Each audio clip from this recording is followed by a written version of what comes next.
Hello, everybody. Hey now, and welcome to another edition of Courtside with Christy and Gabe right here on the Her Hoop Stats Podcast Network. I am Christy Winter-Scott, joined as always by my guy, Gabe Ibrahim. And Gabe, all the basketball seasons, the high school seasons, and the college seasons begin next week. And next up for us, right here on Courtside with Christy and Gabe, is ACC women's basketball. Now, I know that Maryland is now in the Big Ten, but I played in the ACC, and so there's a little bit of like the heartstrings pulling me to this conference. And this year, I mean, with Virginia Tech going to the Final Four last year, there's a lot on the table. Obviously, they're adding new teams as well, but we'll get into all that. But what say you about the upcoming ACC women's hoop season? I am extremely excited for all of the seasons you just mentioned. Like, we both have jackets on. We have jackets on. My nose is a little stuffed because we haven't bought a humidifier yet. So I need a humidifier, yearly tradition. And then so now it's like it's getting to basketball season. We're here. So I'm just pumped for everything. I mean, we have my team has tryouts on Monday. We were just talking about the NBA season. We were. And the hometown Washington Wizards. Oh, we're struggling right now. But it's okay. They're young. They're big. This is not an NBA podcast. Luckily, this is because we get to talk about the ACC. And like you mentioned, huge year last year, Virginia Tech breaking through, getting to the Final Four, making history for their program, but just so many programs in this conference making noise. Obviously, my Miami Hurricanes did a great job last year getting to the Elite Eight. But you have just teams that are stacked with talent, and were stacked with talent last year, and now we're bringing a lot of it back. I think Notre Dame, North Carolina, Florida State, Louisville, Duke, just a ton of teams that have a lot of talent. And this conference last year was one of my favorite to watch, partly because it's the conference I grew up in. But I also love the style of play. I think there's just really, really exciting individual players and a lot of really good team play. And I think, with the Big Ten last year, those two conferences, to me, those two and the SEC, obviously. Agreed.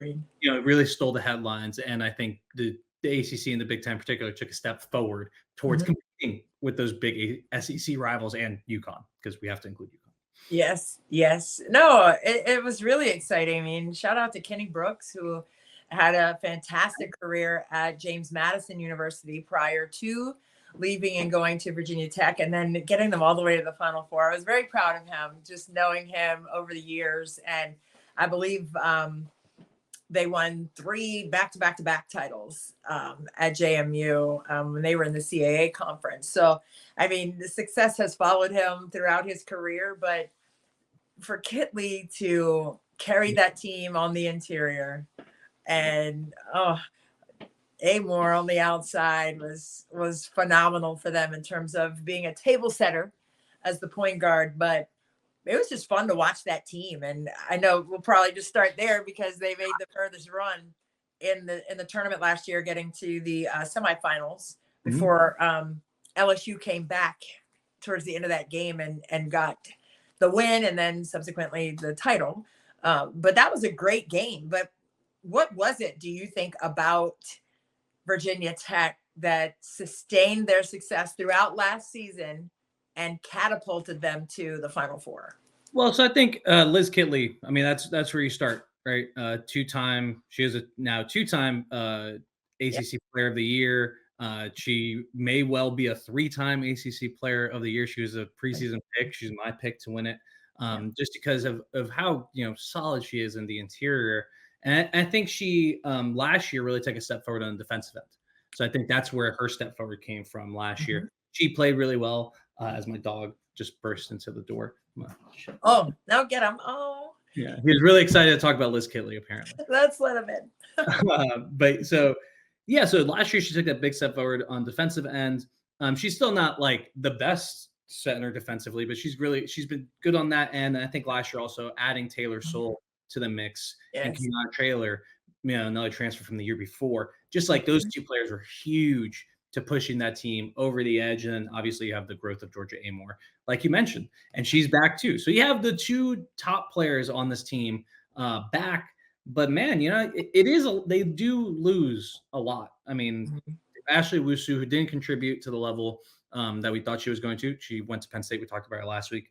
Mhm. Taylor Soule, who I just mentioned, she Right. transferred from BC, and she was awesome. I mean, she Yeah. was phenomenal last year. She's in the WNBA, and she's just the type of player who did so many little things that's going to be tough to replace her. And Kayana Traylor, who's just a pure Okay. scorer. I mean, Yeah. right. Like Yeah. she's that type of player who can get a bucket. I don't know that that's a lot to replace. And Deja Gregg was also a big part of this locker room, this team, this culture. And they have some good transfers coming in. It's just, I think the year after you accomplish something like making it to the Final Four, like winning your conference for the first time, Yeah. getting Yeah. that straight player of the year, like all those things, all those accolades. Well, now you put a target on your back and you have to replace a lot of players. They already had a short rotation last year. Like, how do you think that challenge is looking like to Virginia Tech right now? Oh, I think it's going to be huge, right? There's always a different dynamic when you go from being the hunter to the hunted, right? And that just changes. I mean, that's nothing strategic. That's nothing written on a whiteboard. That's all mentality and emotion. Okay. And it does change when you make that huge leap and go to the Final Four. But I think when you're talking about what will be the biggest challenge, I think it'll be that, Yeah. right? To understand that you have a different label, right? You still have Virginia Tech across your chest. Okay. Let's not mistake that. All right. But there's a different kind of moxie that you have to carry underneath that jersey inside your chest, right? You have to be able to own and embrace that aspect of competing, and that's going to change. So now you have to look at it as someone's trying to take something from me that I earned. Mhm. And that's how you have to play. You know, I'm just thinking back as an athlete, Yeah. having won a title the year before, like in the ACC, like we won back-to-back ACC titles back in the day. And, that next year was different, right? People are trying to take your heads off, trying to take your neck, right? So there's a different level of, you're not going to do it. There's a different level of pride. There's a different level of just owning what is your moment, and you know what it feels like. So when you first do it, it's like you're chasing it and you finally do it. And now when you get it, you want to be selfish with that thing. Like, you're not letting it go. Like, that's what it feels like. I want to do it again. Right. So you want to definitely watch for the chemistry piece, but I think it's going to be more of the emotional piece, the competitive spirit piece that will shine through for Kenny Brooks and his squad. And it's not like they're going into it completely different. I mean, they still have, as you mentioned, Amoore, Kitley, Kayla King, who is just knockdown shooter and a really good friend of Kitley. So there's a lot of like bonds there chemistry wise. So I think what you're saying is true. It will be more of like the can we sustain or the best punch of these teams who, Yeah. they almost got it was not easy for Virginia Tech in the ACC last year. No. So you're going to be playing teams that have that experience of either getting close or actually beating you last year. Now they're a year older, that you're better. They have that belief that, hey, we can get to them, we can get to them. So it becomes a lot tougher. I think I'm totally agree that emotional state is going to be tough. But hey, they do have a great coach in Kenny Brooks, and like their first five have a lot of, actually their first seven, like they had last year, a lot of experience there. I mean, Matilda Eck coming in from Michigan State, Rose Michaud, who I don't know if I pronounced her last name right, coming in from Minnesota, and Olivia Sumael, who's coming in from fellow ACC school, Wake Forest. Those three players have a lot of experience. They played well in big games, but it's not the same. And they had that experience the last couple of years of integrating transfers and all that. But I'm looking at it, and I think you have 5 freshmen on this roster. Mm-hmm. I think you're looking at one of them to contribute in some meaningful way. So one of those 5 freshmen really have to contribute. I'm not the recruiting guy for neither men's or women's basketball. So I don't know how good these players are. I just know that one of them is going to need to step up just for a numbers game. Like, you want to have 8 players that you can rely on throughout a regular season at the very least. I know Kenny Brooks has a short rotation, but I think you need 8. And especially when you think about, hey, maybe we are looking more towards the end now. We don't need a whole season of the same sort of wear and tear that we had last year, because that may get to us this year. So now we want to have a deeper rotation in the regular season. And then if we have injuries at the end, we can have someone step in. So yeah, that is probably my biggest concern, is that they are going to have someone that we do not know about step up and be a contributor. But I mean, hey, Amoore, Kitley, those two may be the best duo in the country. Really, maybe the best duo in the country. Agreed. Yeah, right. There's a case for it. Yeah, it makes me think about. Yeah, it makes me think about. Hey, we should do a poll on who are the best duos. Well, I may contradict myself, honestly. No, I mean, I'd like to hear like what the ideas are. What's the ABCDE like of the multiple choice on that? I think that's intriguing. I like Caitlin Clark and anybody. The Just law firm, any Iowa player. It's now it's the law firm used to be Clark Sonano. Now it's just Clark and Associates. And Associates. Oh, Gabe. I love that. Clark and Associates, because they can all step up when needed. But yeah, so I don't know. But I'm honestly going to contradict myself as soon as we start talking about the next team. Okay. Do you want to get to the next team? Absolutely. Or do you have any other thoughts on Virginia Tech? No. I think it's just going to be intriguing to watch and see how they mesh competitively, and how they can sustain their success from last year. I think that's going to be interesting as well. So yeah, I know I'm good. Kenny Brooks, like, on top, right? You said what? I'm sorry. He's going to be on top now. So now it's like he's top dog. Do we get like more of Kenny Brooks like feeling himself, or do we get more like I'm buttoned up Kenny Brooks? Because there's both sides and they're really fun. Kenny's fun to watch him. He's great. He's a great coach. Another great coach, Notre Dame. It just a well-coached team last year, and just one that's been building. And I think the first thing you have to mention is Olivia Miles' injury. Yeah, because it's dicey as to whether she's going to be on the floor for Neil Ivy's team starting out. And I don't know. Maybe someone else has the answer. Maybe I missed something during media day. I didn't see that. Maybe Mitch Northam, if he's listening. Mitch, let me know. I don't know if I missed something with Olivia Miles. Mitch. But she's a superstar for Coach Ivy. But man, this team, the rest of the team is superstar laden. I mean, you have Sonia Citron, all ACC player last year, picked to be all ACC player this year. KK Bransford had a lot of experience last year. And really, they're only losing Dara Mabry, huge loss, and Lauren Ebo, both huge losses. Both players who contributed a lot last year. Yeah. But their young players I think their young players are here to, step up for them. And then you got Maddie Westbeld too. So Westbeld, Citron, Miles. When Miles and Citron are on the floor, that is maybe who I'm contradicting my pick of the best duo in the ACC. For Kitley Amoore. I think I may go Miles Citron just because they're so dynamic on the perimeter. I mean, Miles, even in the season last year, we were watching Caitlin Clark. She still had a claim to be the best, like, point guard, whatever a point guard is nowadays. She had the claim to be the best one of them, even in a season where Caitlin Clark was going crazy until her injury at the end of the year. And then who knows what happened in the tournament had she been healthy. But this team, they're stacked. They have a top 10 that I think they can trust. And I think that for as long as Olivia Miles is out, if she is out, Hannah Hidalgo is going to have a chance to show her stuff. And I think she is a pretty good point guard, and she can get this team into a lot of stuff. So I'm expecting Notre Dame to have a huge year. I'm still I gave away my top two, but I'm still picking Virginia Tech. Okay. Conference regular season, but I think Notre Dame, when Miles gets back, may be a better team regardless of where they are in the standings. I love that. And Notre Dame is playing South Carolina in Paris in the next 48 hours. Is it in the next 48 hours? Yeah, they're already there. Oh my God. Well, I saw South Carolina was already there. They took their Eiffel Tower photo. Yeah. So I'm still bucket a week in Paris, because why not? I mean, yeah. I mean, I know South Carolina's already there, so I'm assuming Notre Dame's already there as well. They play on November 6th, so Monday. Wow. So so they've been there for a while. Good for them. The vacay. I love it. Get some croissants. You have like 4 days. Wow. Beautiful.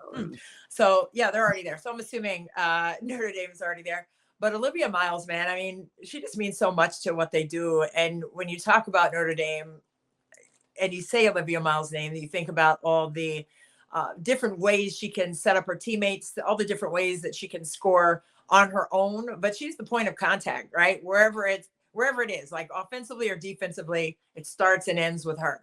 And, I just want to make sure that she's 100% healthy. We've seen players come back who haven't been 100% healthy and then really kept themselves off the court because they re-injure it or have more of a difficult injury to recover from. So hopefully she'll be okay to go, and maybe they may have to wait until the ACC portion of the season for her to be 100% cleared. And even if she is cleared prior to that, I mean, I've been around the game a long time, and when you come back physically, you're cleared by the doctors physically, but there's a mental hurdle or 2 or 10 that you have to get over as well, to be able to trust your body. And we've talked about that as well. So hopefully she'll be able to come back. But Citrone nobody talks about her enough.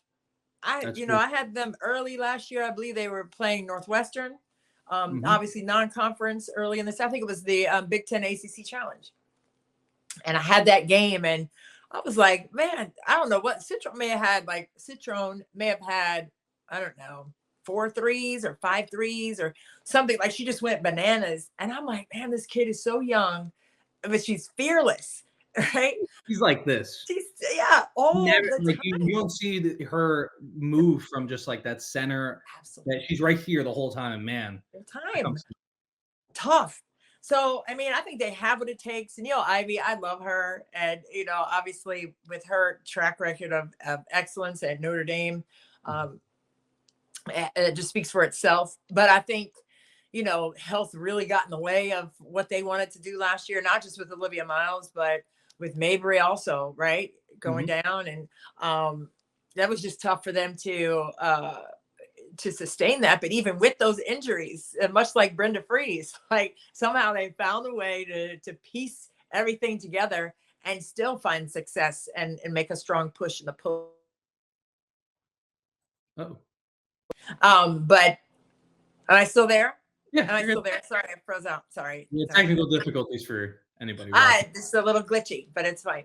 But for me, I think just watching what Ivy has been able to do as a coach, just her philosophy, the way she pours into the girls, I think it's just really, I don't know, it's what it's supposed to be. And I know I told her that, I watched practice, and I just told her, outside of what are the keys for the game, like the common questions that you ask on a game day or a practice day or whatever. But I told her, I was like, you're molding these young women in the way you're supposed to, like you're where you're supposed to be. And sometimes as a coach, you just need to hear that side of things too.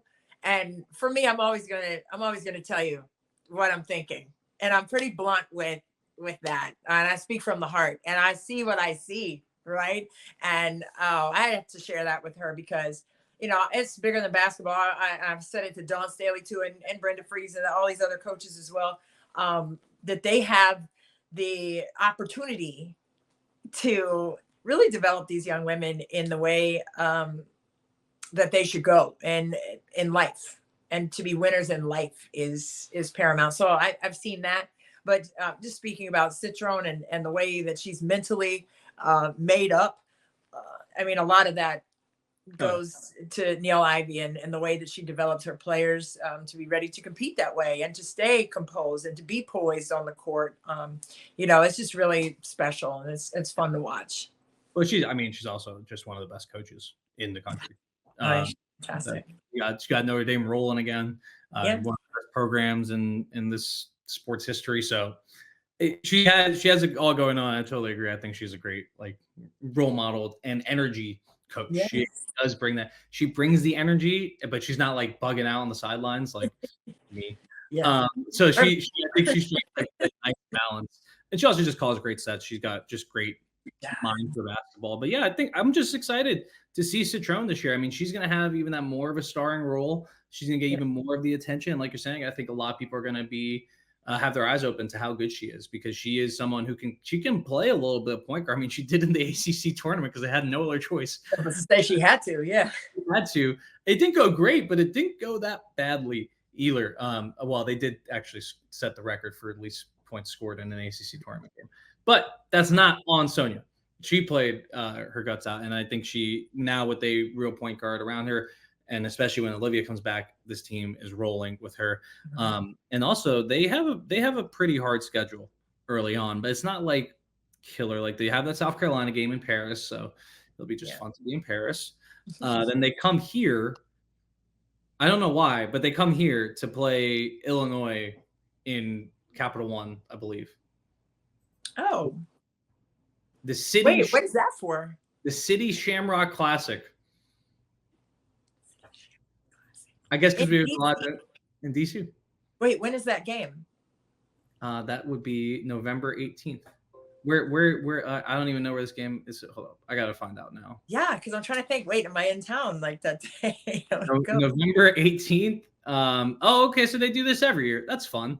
That okay? We're going to. Oh, it's gonna be at the Mystic Stadium. Yes, sir. Hey, wow! How did I miss the memo on that? Thank you for that. I got to put that on the old calendar. That's it. That's a tough game. Illinois is no joke. We talked about Illinois in our last podcast. Good team. Then at Tennessee for the new ACC SEC challenge, because I don't think we're doing the Big Ten challenge anymore because I guess we're not friends with the Big Ten. I don't know what's happening. I don't know what happened there. Welcome to Cal and Stanford next year. I know. How about Cameron Brink in the conference? You said what? Cameron Brink may be in the conference next year if she stays at Stanford. If she stays. This is not Pac-10 or whatever conference. I don't even know what the hell to call it anymore. Pac-10. Pac-10. And then they have at UConn just to end it off. That's in like January, so that one's not. Okay, I was going to say for a while. So those 3 games early on are tough. So maybe they struggle without Miles, but when she comes back, man, this team is rolling. I'm excited to see it all go. She's small, but she's tough. She's tough. She punts PVI, DC. Yeah. DC. Paul the Fifth for all the people who are not from around here. You're funny today. It must be the hat because you have the. I was not feeling chill enough with my hair out, so now we're moving to the hat. North Carolina. Now we have hat Gabe. Okay, go ahead. What you want to talk about North Carolina? Yes, let's dive in. I'll get real serious for North Carolina. Okay. I really like them. Courtney Banghart is actually my dog. We hung out once. We watched. I'm not serious. I'm back to not being serious. But we watched the Duke UNC. We watched the Duke UNC Final Four game on the men's side together. Yeah, you told me that. I remember. When North Carolina retired Coach K, one of my favorite basketball memories because I got to watch with Courtney Banghart. So I'm a little biased. I like this team a lot, but I also just think they are awesome. I mean, they have Deja Kitley, they have Alyssa Utsby. Then they add, I think, 3 of the best transfers to come into this conference: Lexi Lenarski from Iowa State, Maria Gottdang from BC. So that's technically not someone coming into the conference, but she was awesome last year, and she's from Miami. And India Navarre from Stanford, who comes over after being a very highly touted recruit and coming in. She's from North Carolina, so she's coming home. And I mean, there's a lot of different starting lineups that they may throw out there, but I think at sometimes those 3 may be a starting or finishing lineup for them. And that's crazy to think about how good this team was last year, that they're going to add 3 transfers. But, I just think those 3 transfers are really, really good. They do have some bodies to replace. Kenny Todd Williams goes to Ole Miss. Ava Hodgson, William and Mary's finest before transferring to North Carolina. She graduated.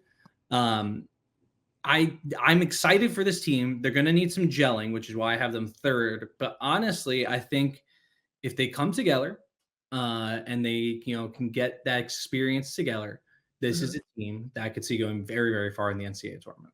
I think this is right up there. I have these 3 teams in a tier by themselves: Virginia Tech, Notre Dame, North Carolina. I think they're just above the rest of the ACC. Yeah.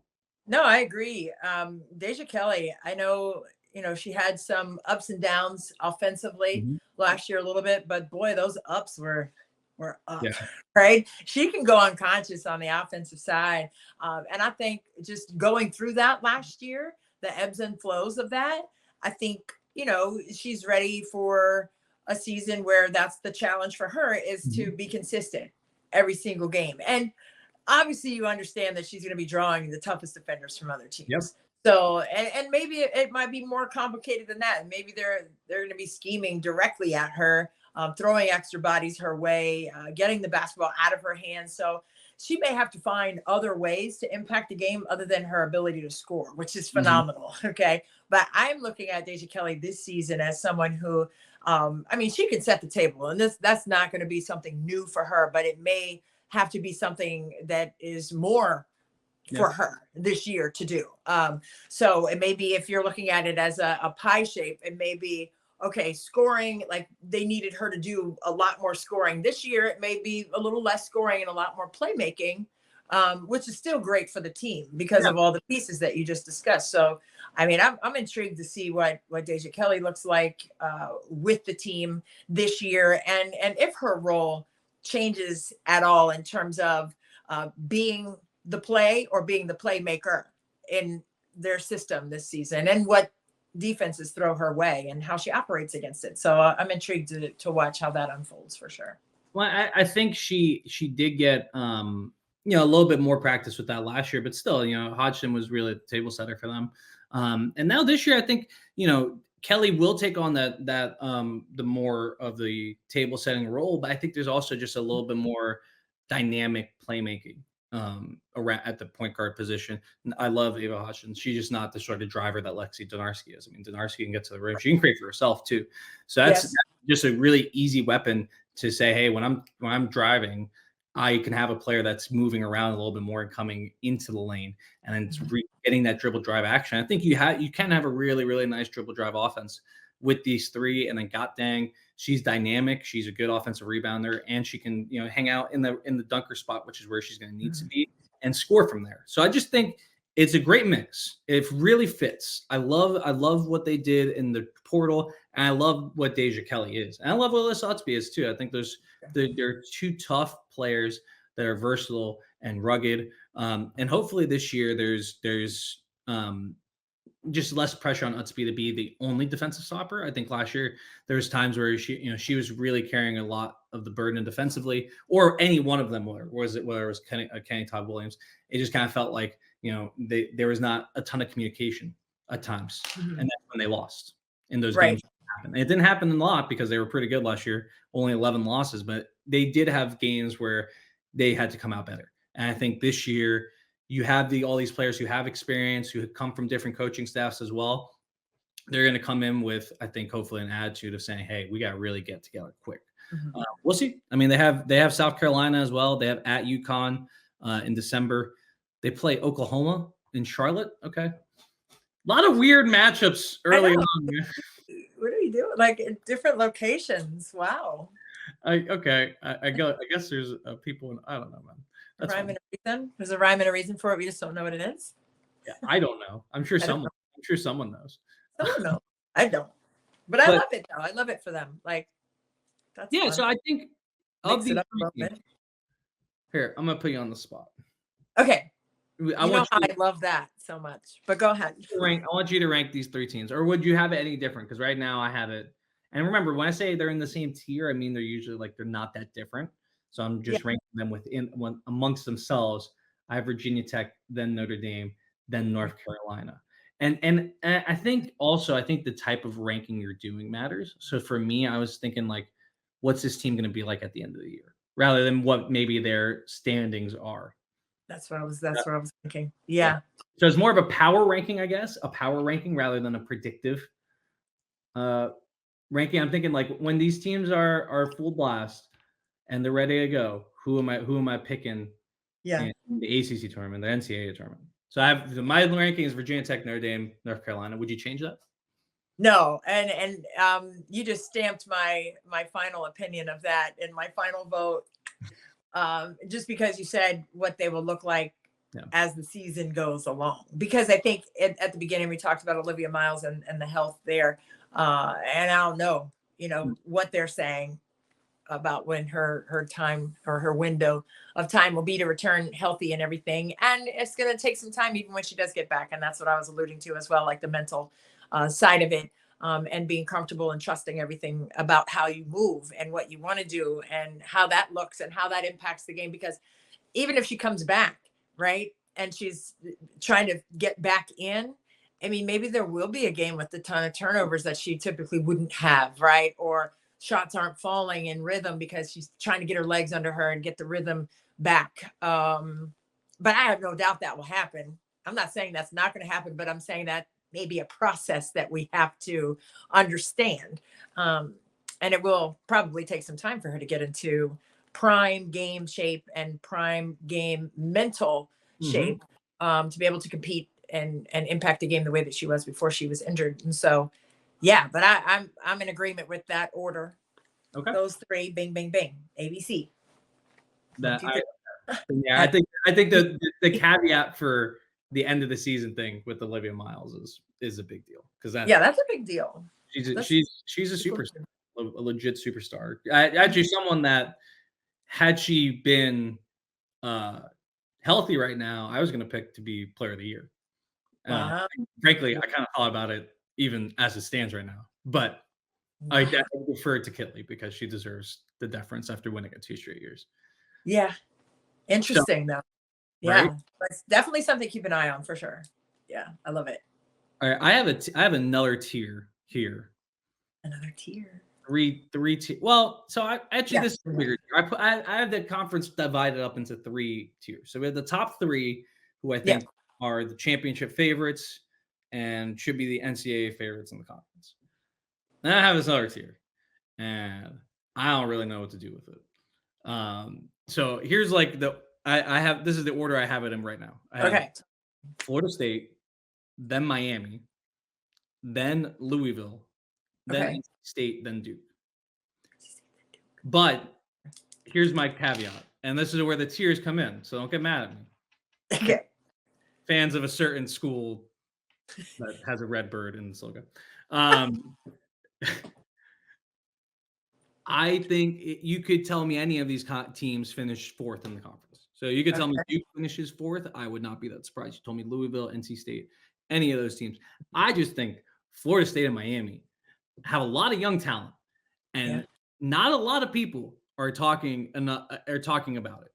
And I think for Florida State, like Tania Ladson, absolute dog. The nation did not get to know her because she was hurt in the postseason. Right. That is a baller. And then Michaela Timpson is another player. Like those two, we were talking about best duos in this conference. They're not there yet. They're not there yet, but they may get there this year under Brooke Wyckoff. I could totally see it because those two last year, there was times where they were just mowing people down. I mean, I remember the ACC tournament, first half of Michaela Timpson against Wake Forest was like a bloodbath. Like they could not do anything against her. And so she do that at times against teams in this conference. She's going to be a real force to handle. And Latson, I mean, one of the best freshmen in the country last year, overall period. Yeah. Yeah. I don't know. Oh, go ahead, Hank. Go ahead. So I'm just big on Florida State. I'm big on Miami. I'll explain Miami in a sec, but we'll talk about Florida State. What do you like about them from last year? What are you expecting? Yeah, I had them in the first round of the tournament when they were.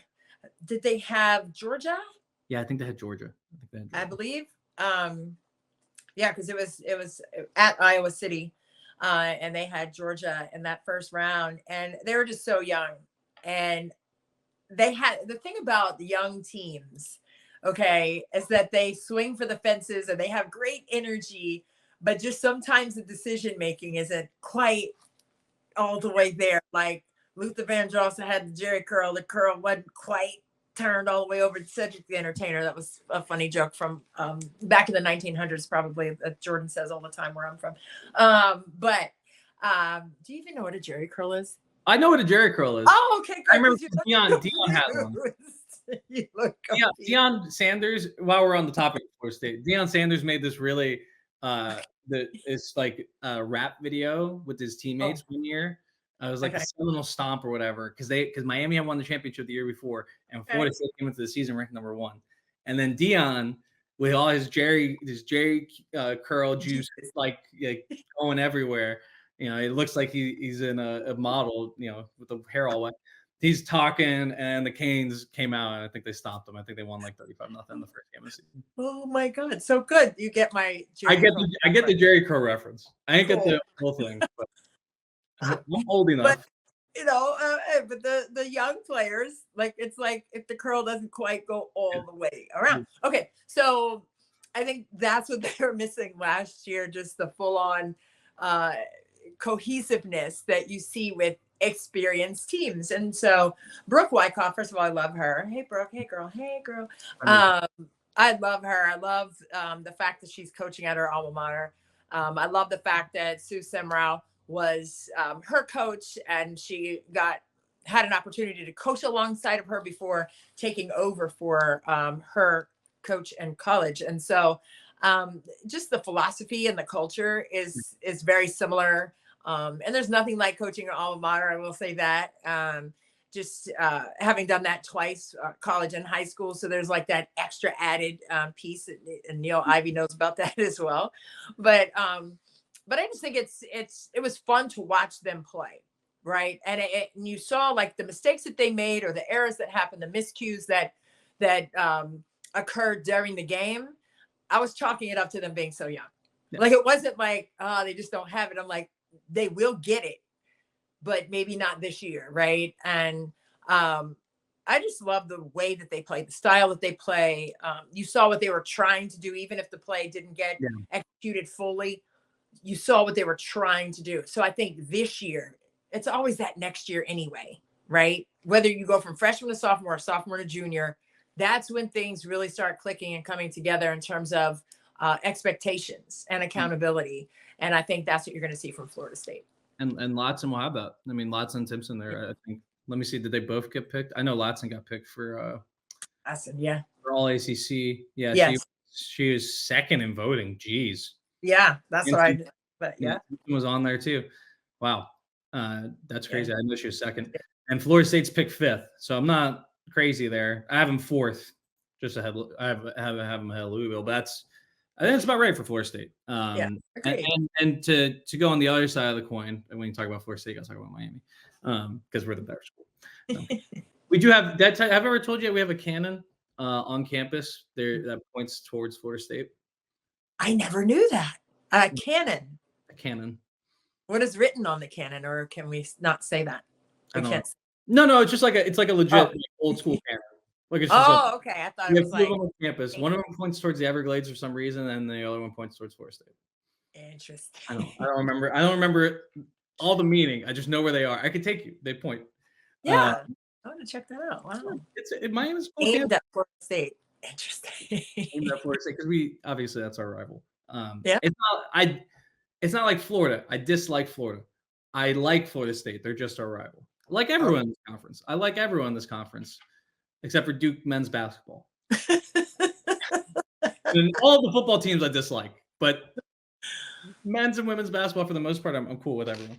Oh, wow. Back to what we were talking about. Miami, the Hurricanes, Elite Eight last year, baby. Let's go. Katie Meyer breaks. And they lose a lot. So they lose both the Cavender twins, one of them to WWE, the other one to semi-retirement / taking a year off and coming back and playing basketball. Yeah. Where is she playing now? The one she's not playing. I thought one of them was on another team. One of them said she's coming back to basketball. She's coming back, but for next year. Oh, okay.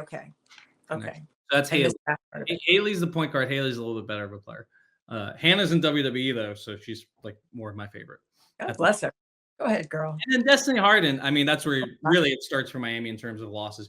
She was this team's heart and soul, best scorer, player who bailed them out of bad situations, game-winning shot taker. Like, meant so much to this team in terms of culture. It's going to be really tough to replace her. Arasevich, Pendande, like those two starters and Pendande was huge in the tournament. So look, they lost, I guess not five starters, 5 starter level players that had started at various times throughout last season. They add, though, I think a lot in the portal. I think Cheyenne Day-Wilson from Duke last year, Duke's leading scorer. No, Duke's second leading scorer. The other leading scorer transferred to Ohio State. We talked about her on last week's podcast. Shy Day-Wilson comes in. I think she's going to be phenomenal in Miami's system. I mean, the system is like geared towards getting smaller guards to the rim and getting them opportunities to create. And she is that type of player. I I think you look at the other transfers they got, they should fill in around, and then you look at the players remaining, and it's just like Jasmine Roberts kicked butt last year. If y'all remember in the tournament, she was the player that everyone was talking about because she kicked butt. She was able to get to all of her spots when teams tried to bottle up Destiny Harden. Jasmine Roberts as a freshman stepped up and took that challenge. Now this year, it's even going to be more on her shoulders. Jalea Williams is a junior now. She was awesome last year. She's gonna be awesome this year. And then Kayla Oldacre is a sophomore. Larissa Spearman is a sophomore. Those two were the two highest ranked, I believe, were the two highest ranked recruits in Miami basketball history, or at least the 1990s. Oldacre last year, you could tell she, she was just like you could tell like she's a big person. She knew like kind of what to do, but she didn't know like where to be or how to like finish or how like all the nuances, and she started to get that throughout the year, and especially defensively she grew. Spearman was hurt, but she can be a big player too. And this team's just big. Miami, 4 players over 6'4". That's my selling point. This team can finish top 4 in the conference. This team can replicate what they did last year. It's just a little different. So I think the thing that needs to happen is one of these players needs to grow into that sort of just like the score, the Destiny Heart, the play that, hey, okay, we're in trouble. We find Jasmine, we find Julia, whatever. But I think that's going to happen, and I think this team is going to go far. And I think they're going to surprise people. Yeah. End of spiel. I know. I love it. First of all, it starts with Katie Meyer and, the tremendous job that she's done there at Miami, and with the size that they possess. I mean, you're not typically seeing that a lot across the board. You're seeing a lot of small ball, a lot of 5-out motion, offensive sets, a lot of push pace. But I think even with the size, they'll be able to push pace. And it's not just fast breaks. It's like early offense and get the ball inside. They're going to play inside out. I mean, that's just my guess. But I mean, with Katie, just watching her coach over the years and how she played, right? She wants to get into the paint. Okay. Everyone together. Player, and at Duke, she played at Duke, but she did that as a player. And, obviously that's the way she coaches. She's going to get 10 toes in the lane somehow, right? And she's going to put pressure on the defense by doing that. Every single possession, she's going to test the paint. So I think with that notion and philosophy and the size, right? Even if they miss shots, they're going to be there for the boards. And that's another piece that she loves, so another key component. So it's going to be interesting to watch Miami play. And, like you said, see who steps to the plate, see who steps up to be, I don't want to say the face of the team, but, one that they can rely on, night in and night out to be consistent and efficient. And I think that's going to be the test to see who that is and who emerges in that role for them. It's going to be, I mean, and there's going to be problems. I mean, there's going to be times where it's like, oh, we only have one ball. How are you going to figure it out? And I think Shy coming over, people are going to remember how good she was. I think last year, the offense for Duke was just kind of a mess. And it just didn't work for really anybody. Celeste Taylor got points, but it just didn't flow as well as it should have. I think this year when she comes to Miami with all these players that have played together, she's going to fit right in. So Shy could have a really big year, a year where people are like, whoa, we remember now, we recall. So hopefully Shy has that. Let's move on to Louisville. Okay, so I know I'm picking them 6th. Okay, that's a little low for Louisville because they're Louisville. Although last year they did not finish that well in the conference. And it was a start last year. I mean, in non-conference play, because they were in the top 10, early on in the national polls, and then they fell out of the top 25 and then worked their way back into the mid-range there. They finished 4th last year, but they were unranked at the end of the season. Right. But they started ranked though. Yes. And then dropped and then came back and then they were in and out of the top 25 for AP. I know that as a voter that they were, in and out of there, but they lost some close games out of the gates, and that was surprising to me a bit. I mean, I know they lost a lot too to the league, and now with losing Haley Van Lith to LSU, that's going to be even tougher. But I do know that Gilbert Arenas, his daughter, just made a verbal commitment there. So congrats to her. It's my little niece. I mean, not technically or my blood, but just, I remember when she was a little Puda pie with the little two puffs with running around with my kids when Gilbert was here in DC. But yeah, so she just committed there. So she's a senior in high school this year, but she'll be there next season. But, they're going to have to find someone to take. Oh, what were you going to say? Well, I was going to say, now that you mention it, I don't really know who the heck she's going to play with next year. I don't know how many of these people have. Because I mean, there's 3 transfers here that I have in the starting lineup, and I don't know if any of them.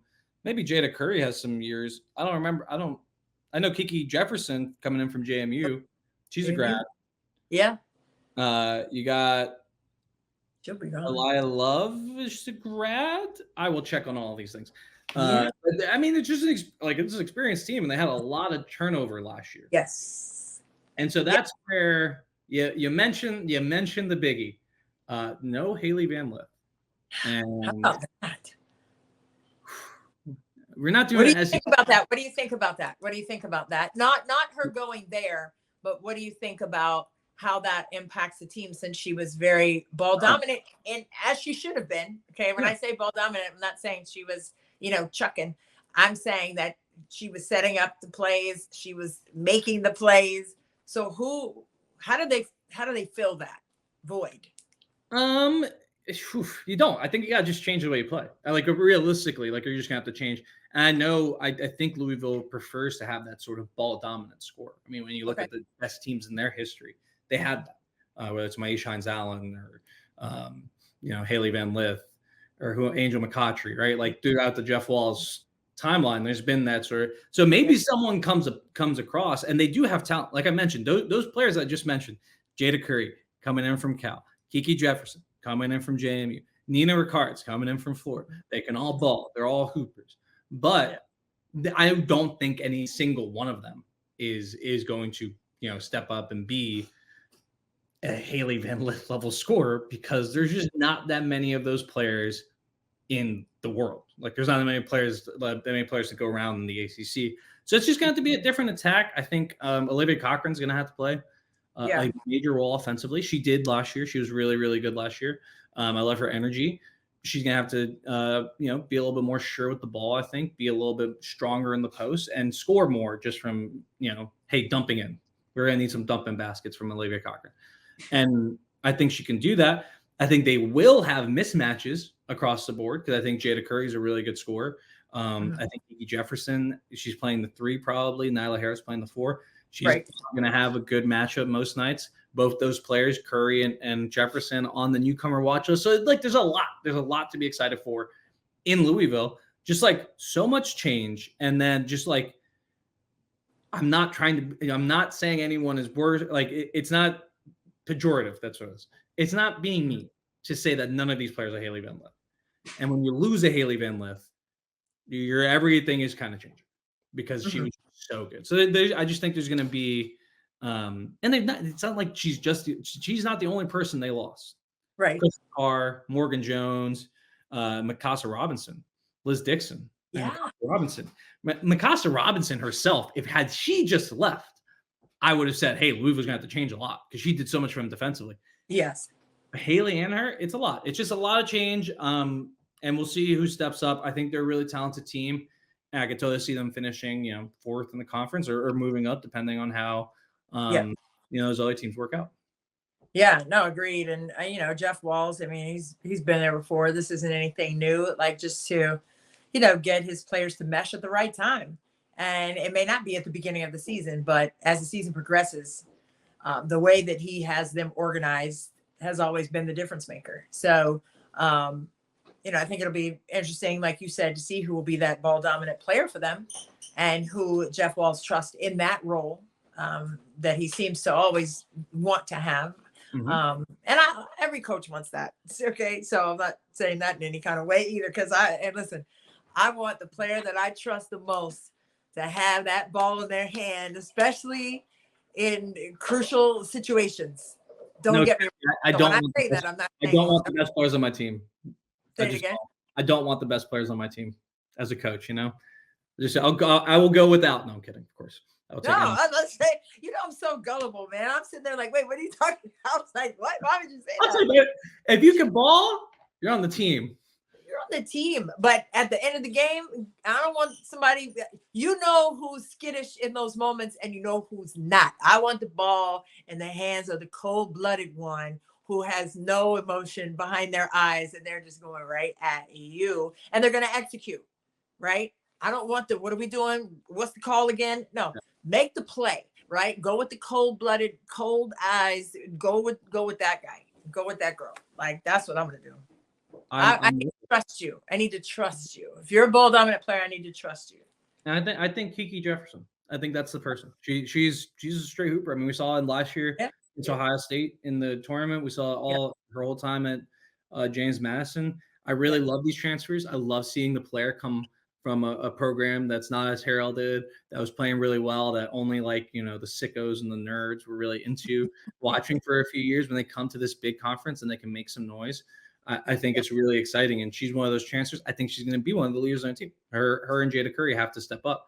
Jada Curry, who transfers from Cal, unknowingly transferred within the conference. Because Cal's now in the ACC. Because dang, Cal and Stanford coming on in. How about that?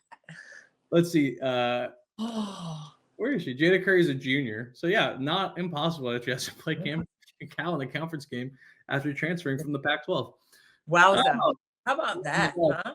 I can't. It's harder for those teams to have to come east 100 times, right? Everyone's like, wow, everyone has to go out there. No, they have to make all the trips. They're going to come east all the time. You're traveling like twice as far as everyone else.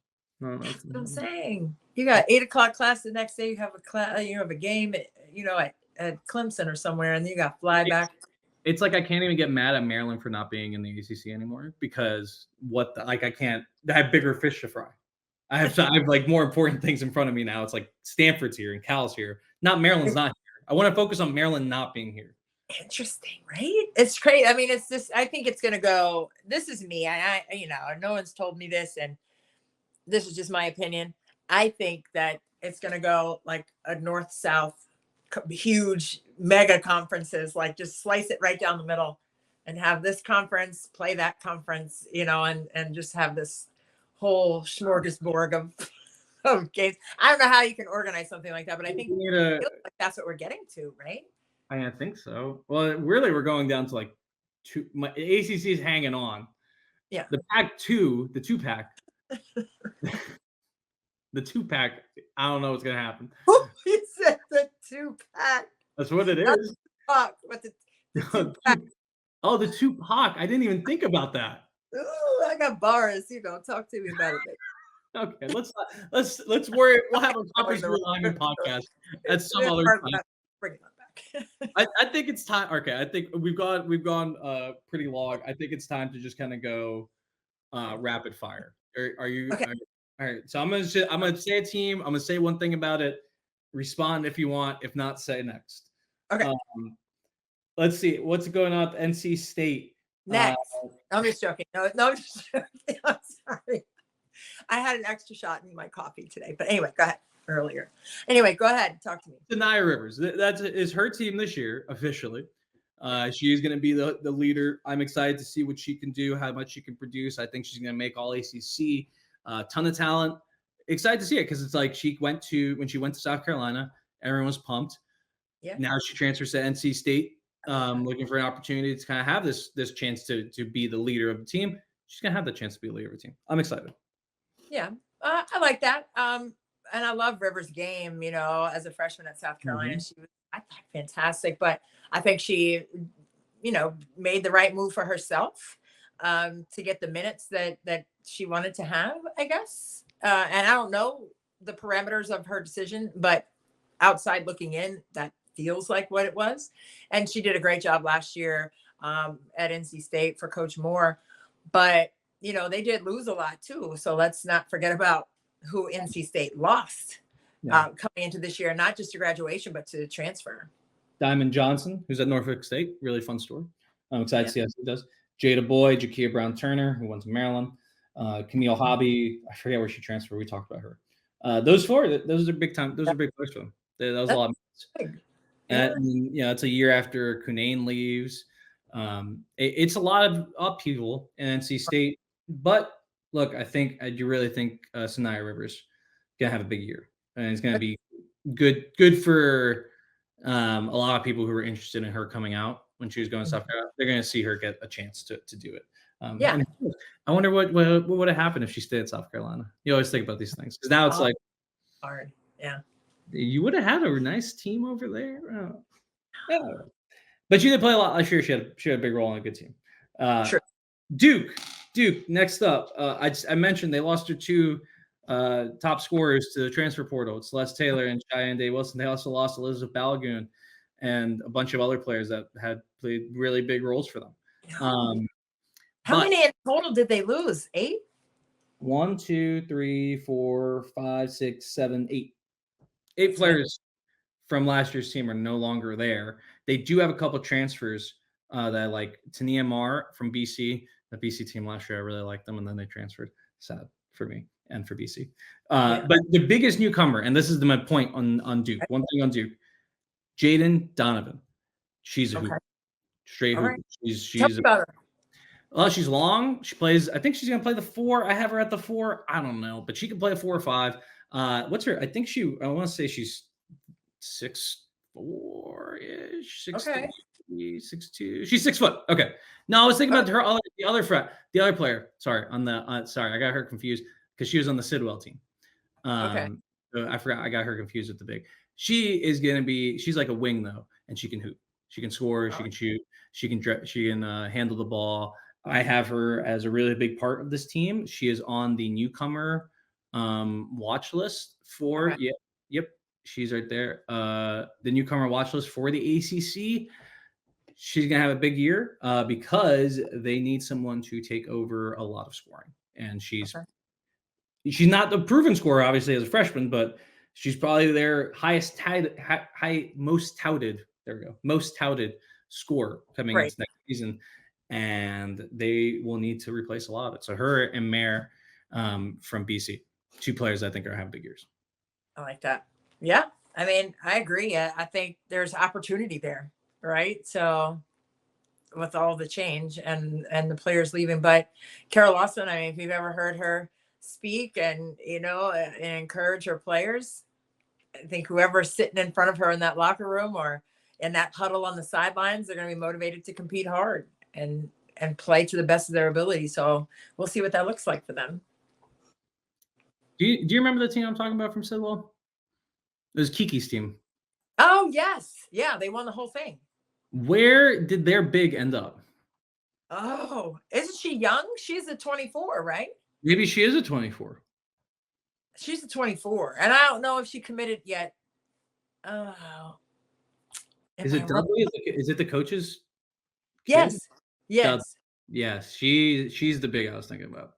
She's a baby. Sorry, she's a baby then with Kiki. I did watch your tape for this, I promise. I just got it. I got all my wires crossed. No. Yeah. UCLA. She committed? She committed to UCLA. With Kiki. We got to the bottom of the mystery. With Kiki. Oh, with Kiki, yeah. See? Turns out Los Angeles is really nice and people want to live there. Moving on from Duke. But go ahead. Huh? Oh, and the Big Ten. When you think about Big Ten weather, you think about Los Angeles. I will once that season starts. Yeah. This is big for Christy. This is big for Christy. Double dip, USC and UCLA. Just stay out there. Just hang out for here for a while. LA for a week. I like it. Syracuse, Deja Fair coming back. That's my thought. I think they can make the tournament this year. They were pretty close last year. They won one of the games in the ACC tournament. They probably make it in. Isabel Verajao ended up there from Michigan. Yeah. She probably is a starter. Yeah, she probably started. I forgot about that. Yep.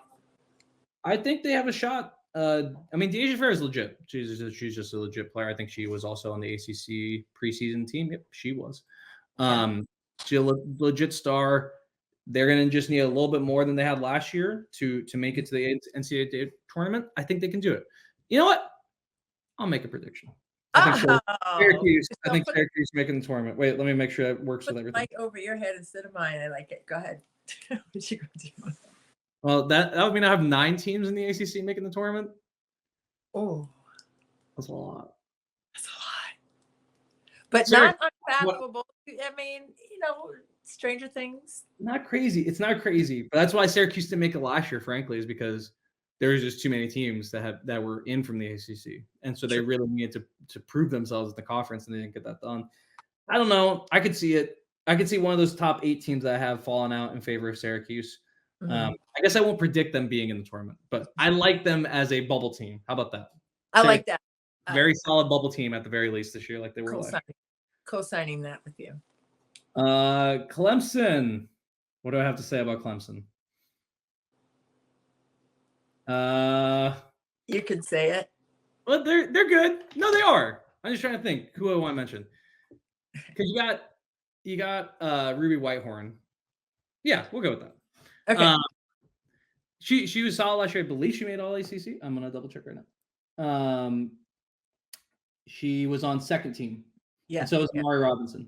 Or no, Amari Robinson made second team. That's what I was looking for, guys. Sorry. Second team who didn't make it.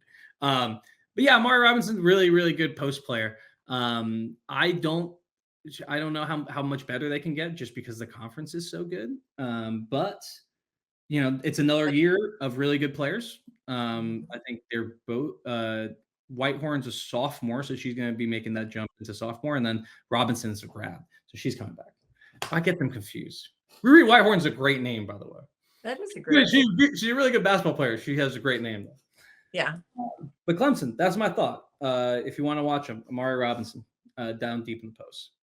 Yeah, and I think, the depth. I mean, you always have to, especially, in any conference, but specifically in Power 5 conference, you got to have depth and you got to have players off the bench and they have to be able to contribute. So that's something to watch for at Clemson, to see if they can gather themselves enough to be galvanized off the bench and produce. This is 6th year. Oh, 6th year for Amanda Butler.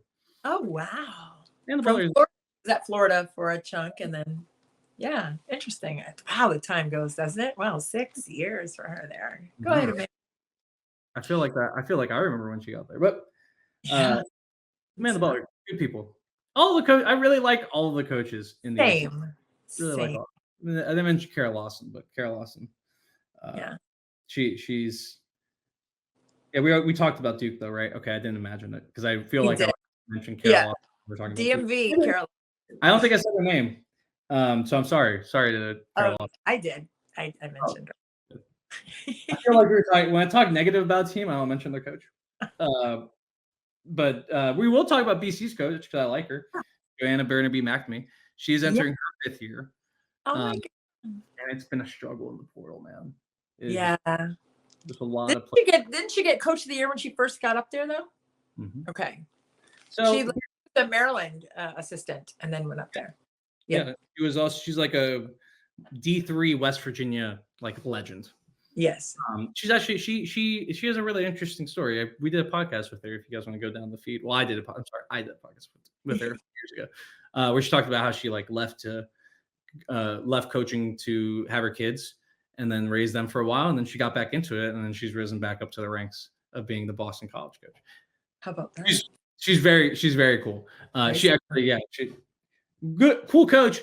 What I think is happening, honestly, is that she's getting good players to come to BC, and the rest of the conference is like, oh, those players are good. Do you want to come play at North Carolina Chapel Hill instead of Boston College? And no offense to Boston College, but the resources, the exposure, the basketball tradition is just better at the other ACC schools. So that's kind of my process as to why players are coming in and out. But I like their team again this year. I mean, I think they're pretty good. I think they have a shot at being a bubble team. I don't think they will be just because they don't have the level of talent they've had and they're relying on some freshmen. But Wagner.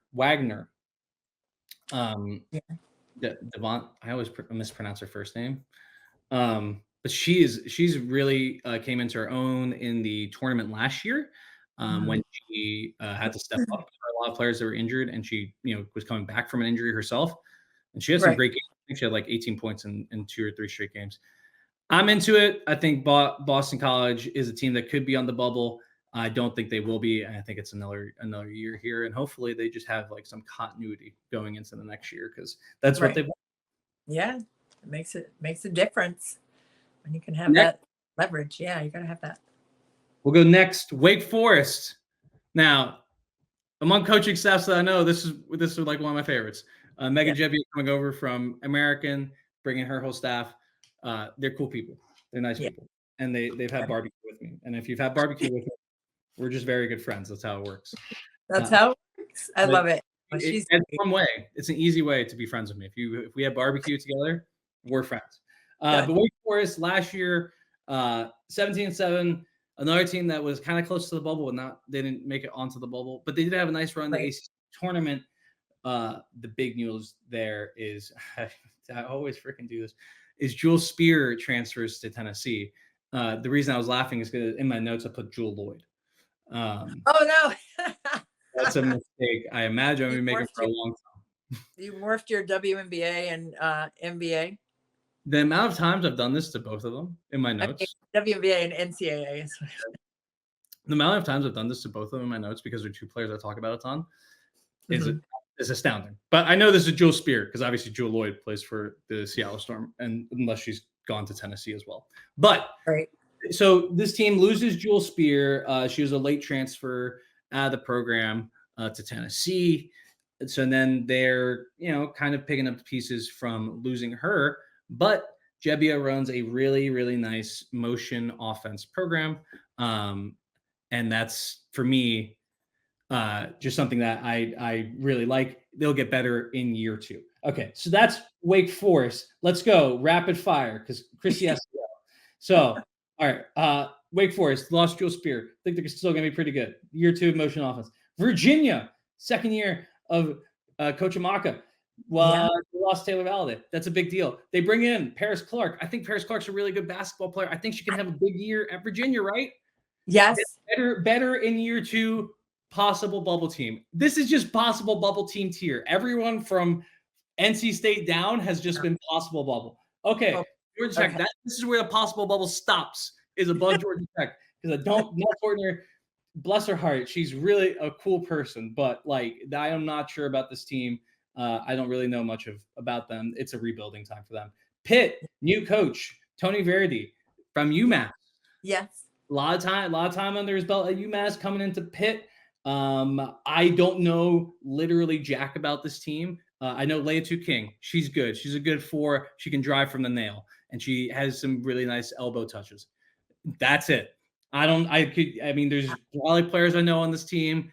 Best of luck to Pitt and to Georgia Tech and to who else did I say? Oh, Pitt and Georgia Tech. That's the only teams I have on the not possible bubble. Maybe they surprise us. Who knows? Good for them. All right, I'm done, Christy. Hey, listen. Hey, you never know. The bubble, non-bubble, you never know until the games get going. And I tell you what, the games start in the next couple of days, and I can't wait to start breaking down the games, because that's when we'll really start to see all of what our prognostications look like, and whether they're good or not. And I think it's going to be fun to watch. It's definitely going to be fun to watch, but a lot of different factors, a lot of different aspects for a lot of teams, especially throughout the ACC. But those top 3, definitely keep an eye on those to make some deep runs yet again. Miami. Never count on Miami basketball teams. All I'm saying. All right, go Canes. No, but anyway, hey man, it's always fun chopping it up. And the ACC is going to be another tough conference this year, and we can't wait to bring you all the action on next week's show, once they have a bunch of jump balls going up for us to talk about, and leaving it like that and getting some jumpers in. No, it's going to be a blast. And we can't wait to continue to bring it to you right here on the Her Hoop Stats Podcast Network. For Gabe, Ibrahim, I'm Christy Winters-Scott, and this has been Courtside with Christy and Gabe. We'll see you next